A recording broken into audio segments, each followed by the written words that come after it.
kata orang bijak, kalau mau ahli itu kan kita harus 10.000 jam latihan kan. Tapi tetap yang paling utama kerja keras. Yang dinilai dari kerja keras kita, persisten, konsisten. Karena yang enaknya kita ngerjain komik ini kan, sekali dapat kerjaan tuh membludak langsung. Nah.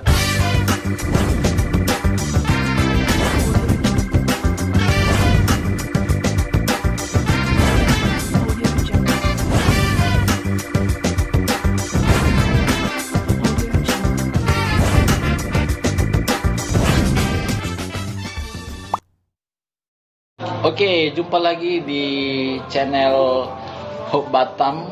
Ya, pada sore hari ini kita cukup beruntung kedatangan tamu yang sangat spesial. Kita sapa dulu tamu kita. Salam Hope Batam, sebuah nama, Sebuah harapan. Baik, teman-teman, di saat ini sudah bersama kita seorang komikus yang saya rasa cukup sudah banyak berkarya lah ya. Di Batam ada Wilsa Sepredi. Ya, hai semuanya. Oke. Nah, perlu saya kasih tahu sebenarnya pada teman-teman, dulunya beliau ini adalah pernah saya ajar lah. Saya begini-begini saya pernah jadi dosen loh. Beliau ini pernah saya ajar dan saya melihat konsistensi dia di bidang komikus. Dan kalau saya sih dulunya ngajarnya apa sih, Win? Bapak di bisnis kan? Maklum kita orang kreatif. Ya itulah. Itulah. Akuntansi. Ya. Betul. Nah, udah lulus ya, Will ya? Kebetulan saya tidak jadi lulus. Tidak jadi lulus. Boleh, saya tidak jadi lulus. Oke. Ya. Saya jadi merasa tidak berfungsi nih, Will. Enggak, itu soal pilihan sih. Soal pilihan. Ya, pilihan. Berarti udah menentukan pilihan menjadi komikus, kreator. Kreator ya. Oke. Kita mau tahu sebenarnya, Wilsa itu asli Batam atau gimana? Ya bisa dibilang saya asli Batam karena kelahiran saya di Batam. Tapi leluhur saya Padang karena orang tua saya kan orang Padang. Tapi secara hukum ya berarti saya orang Batam kan, lahir di Batam ya. Orang Batam ya. Oke, sekolah di sini ya. Sekolah besar berkembang di Batam. Di Batam. Ya. Oke.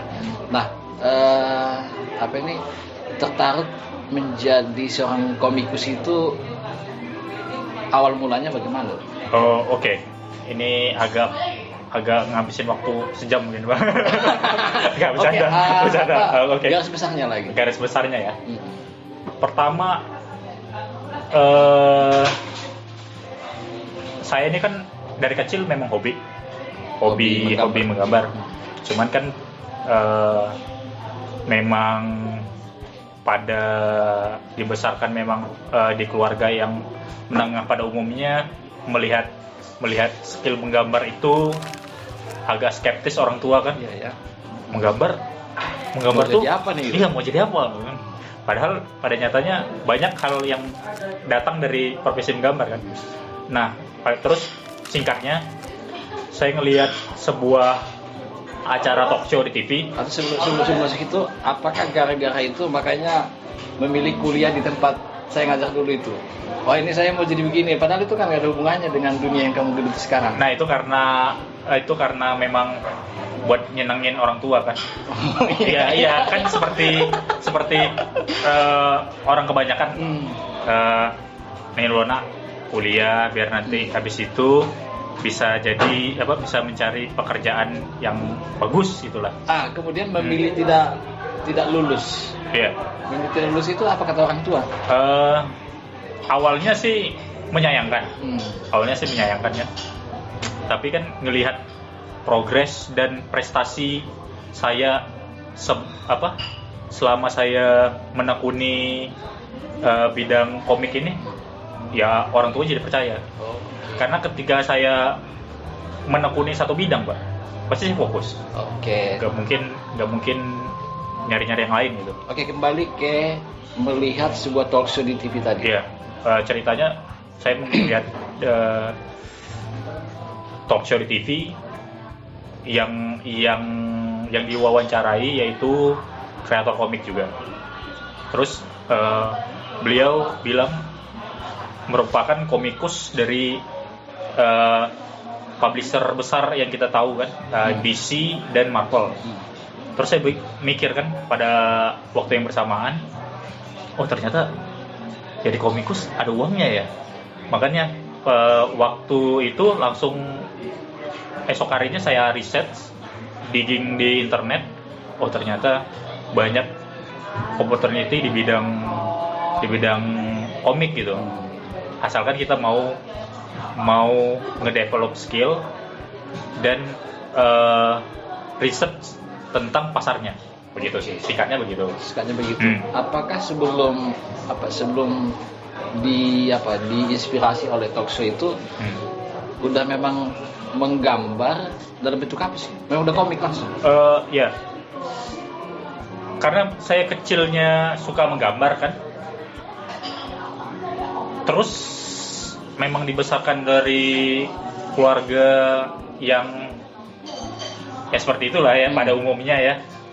Jadi saya pengennya sih jadi arsitek. Jadi realistis gitu kan. Standar anak kecil lah. Iya. Kalau nggak jadi arsitek, jadi apa? Pilot waktu itu. Jadi arsitek. Udahlah arsitek aja lah. Karena masih ada gambar-gambarnya. Gitu. Cuman akhirnya saya dibesarkan lumayan suka membaca. Walaupun gini-gini saya suka membaca, dari bacaan ringan, komik sampai novel. Pantasan dulu saya ngajak kamu itu nggak pernah dengerin saya. Iya Pak, saya agak menghayal. Ya. Terus lumayan suka membaca kan, terutama komik. Makanya koleksi komik saya banyak. Mulai tertarik tuh, oh komik menarik ya, kita bisa numpahin keresahan, fantasi kita, imajinasi kita ke dalam gambar. Nah, makanya saya tertarik di situ. Dan ada nilai menggambar tuh ada nilai healingnya sih bagi saya. Karena kan saya ini nggak banyak bergaul nih Pak. Jadi teman saya itu ya menggambar. Jadi kalau misalnya saya tidak keluar rumah, hiburan saya ya menggambar itu tadi. Jadi ada nilai sentimentalnya di gambar itu ya. Terus sudah melakukan apa aja setelah memutuskan menjadi komikus kayak gitu? Prestasi atau apa Pak? Ya maksudnya gini, ya dari prestasi gitu kan. Oh saya pernah mulanya itu saya mencoba ikut ini, ada lomba saya ikut. Dalam ngedevelop yang saya lalui apa aja? Oke. Pertama kali itu kan skill saya masih belum standar pasar kan? Ya. Karena setiap industri itu, kata orang bijak, kalau mau ahli itu kan kita harus 10.000 jam latihan kan. Nah waktu itu kan saya belum ada 10.000-nya nih. jadi untuk mengejar 10.000 jam latihan, saya ngedevelop itu selama 4 tahun. Yang mana saya ngebangun itu circle-nya dulu. Pertama saya berperan membuat komunitas sendiri, namanya komunitas Komik Batam, yang diketuai oleh saya sendiri. Anggotanya Anda sendiri juga? Termasuk saya sendiri dulu. Enggak, waktu itu saya digging kan. Oh ada nih ternyata kawan sesama di sosial media kan, kawan sesama komikus, penggiat komik. Karena yang saya sasar ini kreatornya. Kalau penciptanya banyak, tapi kreatornya kan sedikit. Nah, yang saya bikin komunitasnya itu komunitas kreatornya. Nah, berhasil saya bikin, lalu terkumpullah sekitar mungkin 30 pesertaan, yang mana itu kreator semua. Lalu kami ngedevelop komik kompilasi sendiri. Jadi seluruh karya masing-masing kreator digabungin ke dalam kompilasi itu. Oke. Yang mana judulnya Combat Compilation Comic. komik Batam, kompilasi komik. Jadi dibundling, jadi dijual secara indie, seru-seruan untuk menjadi portofolio. Lalu setelah itu saya ikut kompetisi baik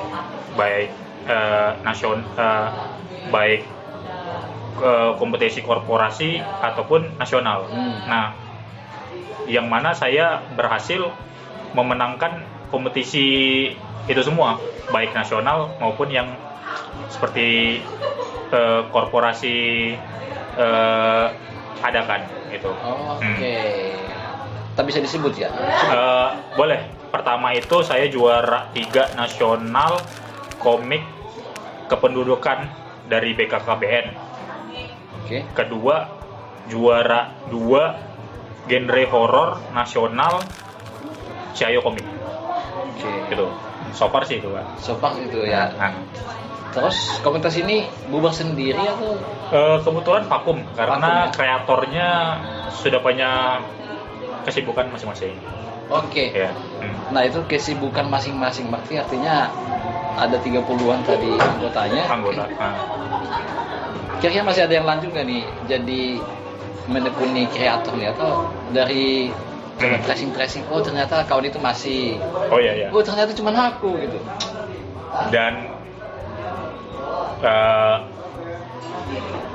sedihnya cuma saya.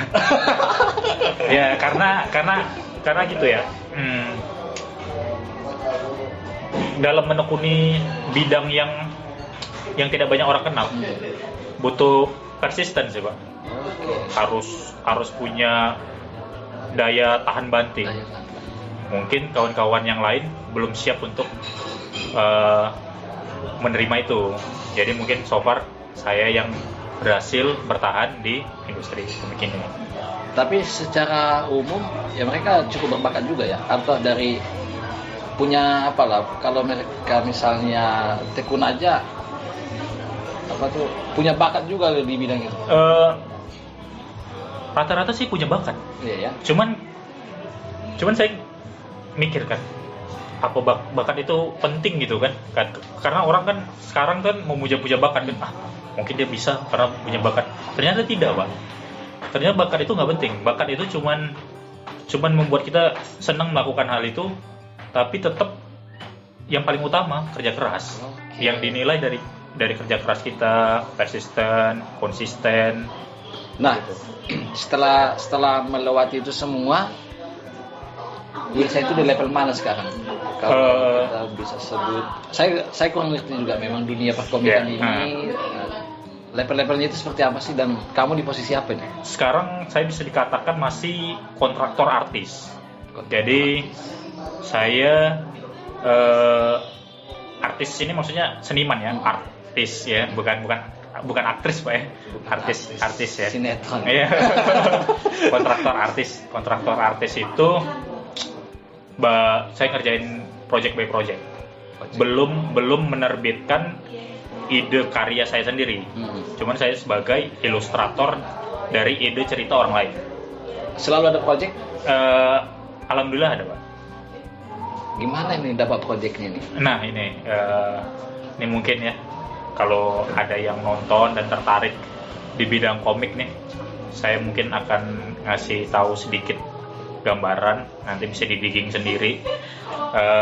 Untuk mendapatkan project di dunia digital ini sih, alhamdulillahnya sangat mudah, Pak. Karena kemajuan internet kan membuat kita bisa ketemu nih antara buyer dan seller tuh di dunia digital aja gitu. Contohnya seperti sekarang e-commerce. Kalau e-commerce kan yang dijual produk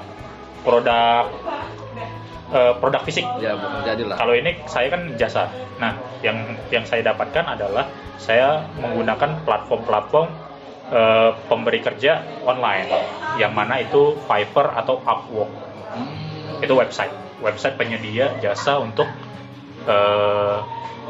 desain atau kreatif industri. Oke. Bagaimana mereka bisa percaya kamu itu mampu melakukan proyek yang di dalam yang mereka rencanakan? Nah, itu perlu namanya branding. Oke. Branding. Nah, kita kan punya Facebook, Ya. Instagram, dan kalau sebagai artis itu kita juga punya satu lagi namanya ArtStation. Nah, Situ tempat berkumpulnya orang-orang seperti kamu ini. bukan. Di situ kita bisa gunain untuk nge-branding diri kita. Nah, kalau orang pada umumnya kan menggunakan sosial media untuk selfie, Iya. curhat. Kalau sebagai kreator, kita maksimalkan sosial media kita untuk nge-branding diri kita. Siapa sih kita? Oke. Upload portofolio kita. Kayak saya kan, Facebook saya cuman ngupload karya saya kan, Iya. progress. Saya ngerjain project ini, progress ini. Jadi orang akan tahu positioning saya sebagai apa. Oh, dia kreator. Karena dia di Facebooknya nggak ada selfie gitu kan, Iya. nggak ada curhat sana, ngomongin politik. Berarti dia bukan politisi kan? Ya kan, berarti dia komikus gitu kan. Komikus. Instagram saya cuman isinya portofolio saya. Hmm. Saya pernah ngerjain ini, saya pernah melakukan ini, dan semacamnya. Lalu ArtStation. Nah, itu aja tuh udah bisa jadi patokan pemberi kerja untuk melihat siapa sih kita, Oke. terus kompeten nggak kita. Nah itu. Dan semua apa tuh PKS atau perjanjian kerjasamanya, trustnya itu dibangun di dunia maya itu ya. Kayak Iya. Nah, biasanya itu sebelum diberi kerja standar kan, kita akan diberikan semacam demo. Nah, kalau di kasus saya, biasanya saya memberikan demo 3 halaman dan akan mereka review. Kalau artnya sesuai dengan apa yang mereka butuhkan, berarti kita lanjut. Begitu. Nah, Jadi mereka hanya menyiapkan apa nih? mereka menyiapkan, untuk kasus saya kan ilustratornya, bukan penulisnya. Jadi yang mereka siapkan adalah manuskripnya yang saya harus memvisualkan ke dalam bentuk komik. Gitu. Jadi mereka menyediakan skrip, naskah. Dan tidak akan ada review lagi, revisi gitu loh. Setelah jadi, ini kurang nih gitu. Itu kita akan memberikan sebagai kita jasa kan, mungkin akan ini service before after service gitu kan. Ada lah Pak. Oh, ada aja. Iya ada. Cuman kan paling yang bisa kita tolerir. Gak mungkin. Lagian kan kita juga punya kapasitas. Ya otomatis nggak akan banyak lah revisinya. Nah ini bisa dibuka nggak di sini, bos, masalah fee-nya gitu kan? Oh ya, oke. Ini range-nya saja ya. Mungkin biar bisa menginspirasi teman-teman hop ya yang menyaksikan konten kali ini. Ya, biar ternyata ada duitnya ya. Ya kan? Ya kita realistis. Iya, realistis aja. Kalau saya itu per halaman range saya $55 USD sampai $70 USD. Jadi which is itu satu halaman aja udah 1 juta, yang mana produksinya 1 sampai 2 hari. 1 sampai 2 hari. Dan produksinya hanya di rumah. Oke. Itu ada tidurnya nggak tuh? Ada Pak. Ada tidurnya. Itu standar lah 8 sampai 12 jam Pak. Masih jam sehat. Yang penting kita pandai nge-manage waktunya, terus komitmen, ada jam istirahat, jangan di-push terus gitu. Dan tidak pernah sepi project ya?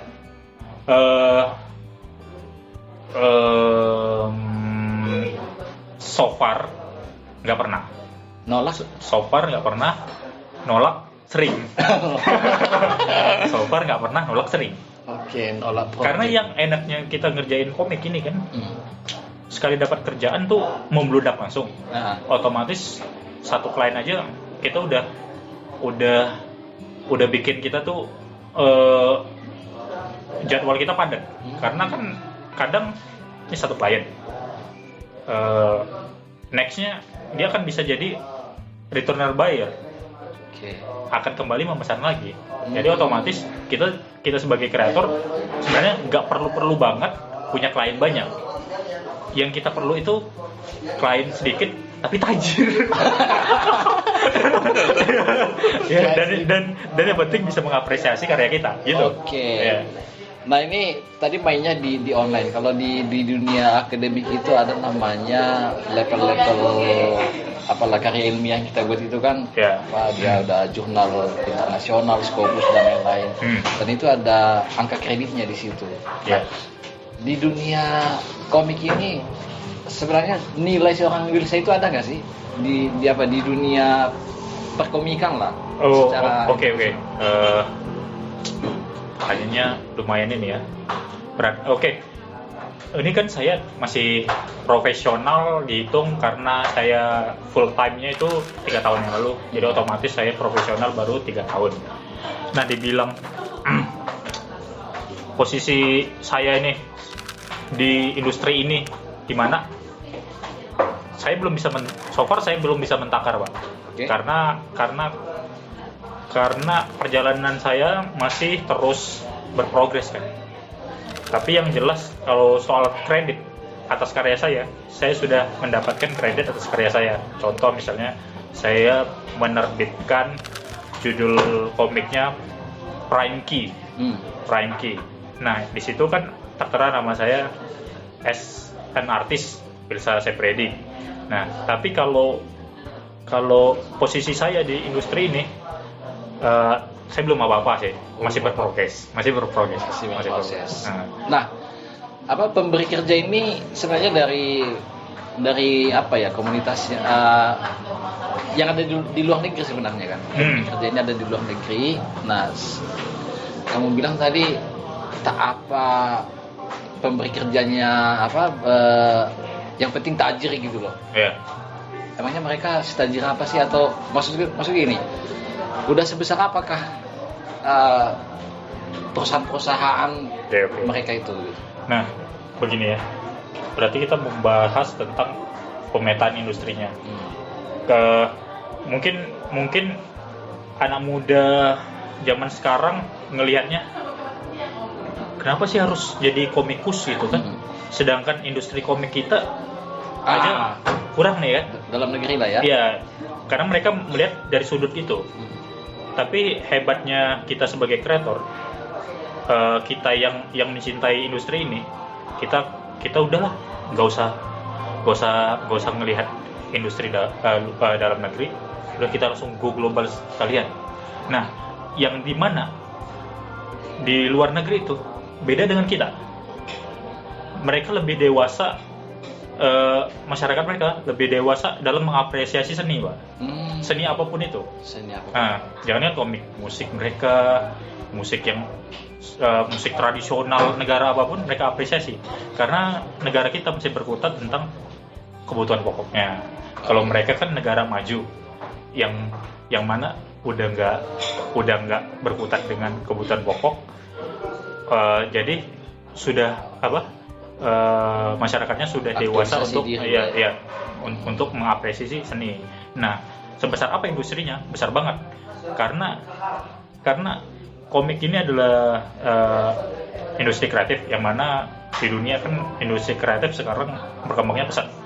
Di dalam negeri pun pesat kan. Kayak Gojek kan termasuk industri kreatif. Di luar negeri justru lebih dulu daripada kita. Nah, terus sekarang turunannya banyak, Pak.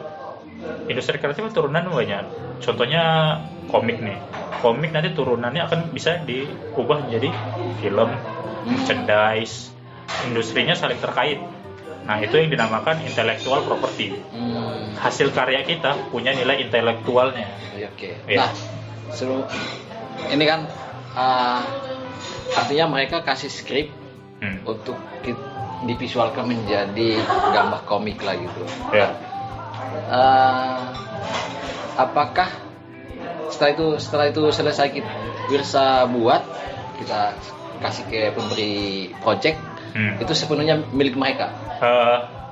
Untuk saya, ini saya bercerita tentang saya aja ya. Karena mungkin yang kawan kreator lain mungkin treatmentnya beda.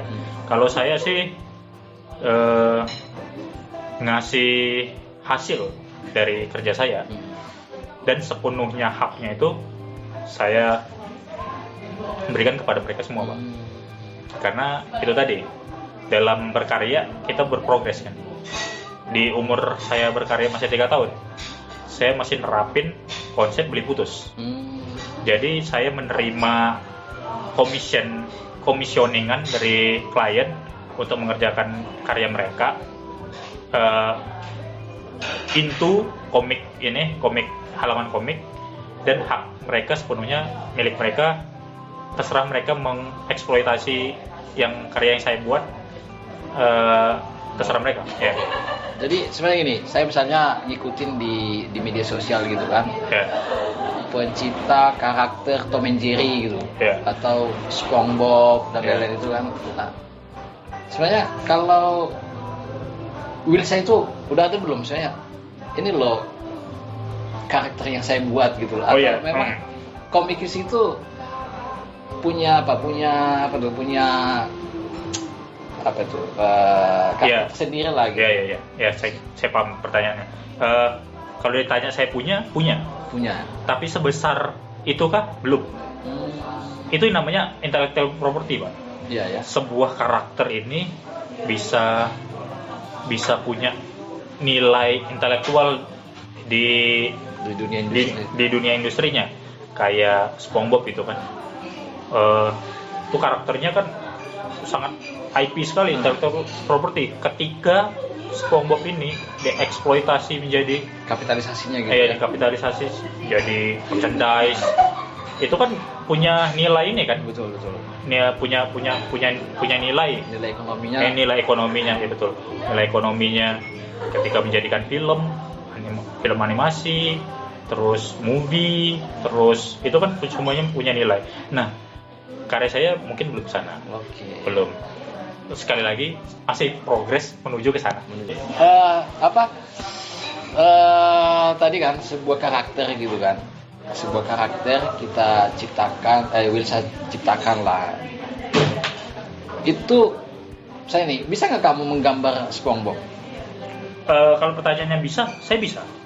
Nah itu merusak industrinya atau gimana sih? Nah ini namanya nilai punya nilai moral lah. Kalau ini apa bahasanya ya? Yang mewakili itu ada hak kreator itu nggak boleh kita ganggu. Misalnya itu kan originalnya punya kreatornya. Iya. Kita mungkin boleh mengapresiasi dengan membuat itu gitu kan, tapi jangan dikomersialisasi kan. Karena itu sudah punya haknya kan, kita kan udah ada tuh haki kan, hak cipta, hak ini yang harus didaftarkan, kekayaan intelektual itu tadi. Nah itu ada hal-hal yang nggak boleh kita ada rambu-rambunya nggak boleh. Berarti, nah pertanyaannya Kak, berarti sebuah komik itu bisa dikerjakan bukan hanya seorang kreator lah ya. Iya. Ya, dikasih skripnya sekitar 120 halaman. Ya. Terus ya saya sampai halaman 20, kamu sampai halaman seluruhnya sampai halaman 40. Yang lain gitu itu bisa dikerjakan kolaborasi. Karena di luar industrinya sudah maju. Jadi sudah terorganisir lah. Kalau kita yang di dalam mungkin bisa, karena industrinya masih merangkak nih, jadi satu kreator rata-rata one man show. Tapi beda di luar. Di luar ada penulisnya, ada yang mewarnai, ada yang penggambar utama dan sebagainya gitu. Kita sebenarnya butuh inspirasi dari Wilsa, seperti yang saya bilang di awal tadi bahwa ada 30 orang memulai membentuk sebuah komunitas komik di Batam gitu. Ya, saya tahu kita tahu pasti semua orang yang 30 ini dia mau terlibat di dalam itu awalnya membuat komik indie seperti yang disebut tadi, karena mereka berbakat gitu. Nah, bagaimana sih sebenarnya meyakinkan diri kita bahwa this is my way gitu. Ini legenda pribadi saya gitu. Mungkin gini ya. Mungkin ada ini apa nama sebutan penonton hop nih apa, Pak? Sobat hop atau hoplisius. Hoplisius. Ini ya pesan saya. Di dunia ini terlalu banyak ilmu. Kalau bagi saya, pelajari penting-penting aja. Karena setiap manusia ini nggak bisa mencerna seluruh ilmu kan. Jadi saran saya, pelajari satu yang betul-betul kamu unggul. Ketika kamu unggul di bidangnya, maka kesempatanmu nggak akan pernah habis. Nah, kalau teman-teman yang suka dengan secara umum ya kreatif ya, bidang kreatif, entah kalau filmmaker, terus content creator atau sebagainya, tekuni itu, banyak digging, nambah knowledge, gunakan internet sebaik-baiknya, terus stay foolish, stay hungry. Steve Jobs banget nih. Iya, karena inspirasi saya dari situ kan, stay foolish. Saya juga baca bukunya tuh. Stay foolish, stay hungry, tetap merasa bodoh, tetap merasa lapar akan ilmu, pengetahuan dan lain-lain, dan stay humble. Oke. Gitu saja, Pak. Jadi ya itu tadi sebuah inspirasi dari Wilsa. Tapi saya mau ada hal yang di dalam pikiran saya yang agak masih konvensional ini. Ini Wilsa ini di awal tadi bicara bahwa dia tidak lulus dari perguruan tinggi tempat saya dulu mengajar. Tapi justru sekarang dia mengajar di sebuah universitas. Gimana ceritanya? Nah ini mau di konten ini atau next konten? Sini aja.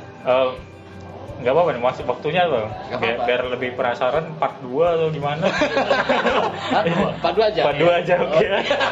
Makanya subscribe ya. Boleh. Makanya di like sini, subscribe. Nanti kalau mau tahu gimana ya nggak lulus aja bisa menjadi dosen. Iya. Penasaran kan? Iya. Nanti di part 2. Oke. Baik. Terima kasih Wilsa untuk waktunya. Janji ya kita akan adakan part 2-nya nih. Oke, cukup yang namanya kita bertemu dengan seorang kreator, kita juga sangat bahagia lah ya dikasih. Sama, saya juga dikasih suatu kehormatan. Dikasih insight yang baru bahwa dunia ini tidak ada batasnya, kita mau jadi apa. Saya sering sebut batas dari batas adalah batas. Jadi, nah itu terlalu filsuf tuh. Oke, di nextnya kita bisa lebih agak dalam ya. Oke. Ceritanya lebih dalam. Siap. Oke, demikian bincang-bincang inspiratif kita dengan seorang komikus yang cukup ambisius lah saya sebut di Batang, dan mudah-mudahan bisa menginspirasi teman-teman semua untuk lebih berkarya di bidang yang sedang ditekuni atau yang akan ditekuni. Oke, terima kasih. Terima kasih sekali lagi bos. Sebuah nama, sebuah harapan.